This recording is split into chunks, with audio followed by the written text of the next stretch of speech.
The Lakers completely reworked their roster at the trade deadline, bringing in 5 new faces in the 24 hours before the deadline and 6 if you include Rui Hachimura, who was acquired in the weeks beforehand. Impressively, through all that dealing, the Lakers maintained an open roster spot to use in the buyout market. It figures to be a busy buyout market, one with a number of players available that are not far removed from being rotation players on high-level teams.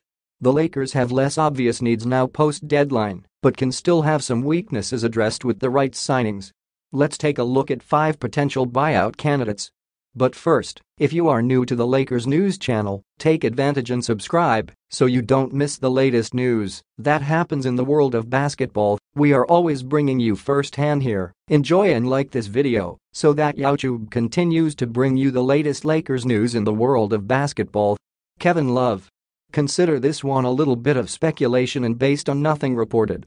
But Kevin Love is out of the Cavs rotation and hasn't played in 8 games.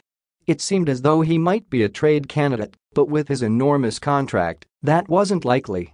He's in the final months of his deal, is a close friend of LeBron James, and Los Angeles is way more fun to live in than Cleveland. Does he fit a need? No. But would you be surprised if the Lakers signed him? John Wall.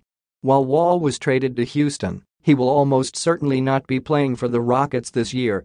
The Lakers went from too many point guards to maybe one too few after sending out Patrick Beverley, Russell Westbrook and Kendrick Nunn. Wall is an awkward fit, but showed he has something left in the tank, even if it's just vapors. Terrence Ross. To consider Ross a buyout candidate, you must first make a huge assumption that he would ever actually leave the Magic franchise. If you can make that leap, then he's a theoretical 3-and-D wing, and you can't have too many of those. He's excelled at shooting the ball from 3 this year as he's connected on 38.1% from range. If nothing else, he's a wing at 6'6", and the Lakers can still use those, as can anyone. Will Barton.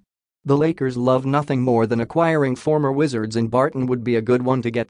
According to Adrian Wojnarowski of ESPN, he is working on a buyout and will enter the market.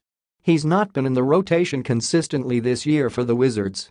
However, last year with the Nuggets, Barton averaged 14.7 points, 4.8 rebounds and shot 36.5% from the three-point line. Again, you can't have too many rangy wings, and Barton is going to be at the top of lots of teams' wish lists. Danny Green. I mean, the Lakers love bringing back former players, and they haven't really replaced Green since he left. He's still recovering from a torn ACL and has only played 3 games so far, which probably led to the Grizzlies trading him. It's not certain yet that he'll be bought out by Houston, but it's hard to imagine him sticking around. If he's bought out, he'd make a ton of sense for the Lakers. Fans are familiar with his game and his credentials, and while there's rust to shake off, he's a valuable piece if he can get right.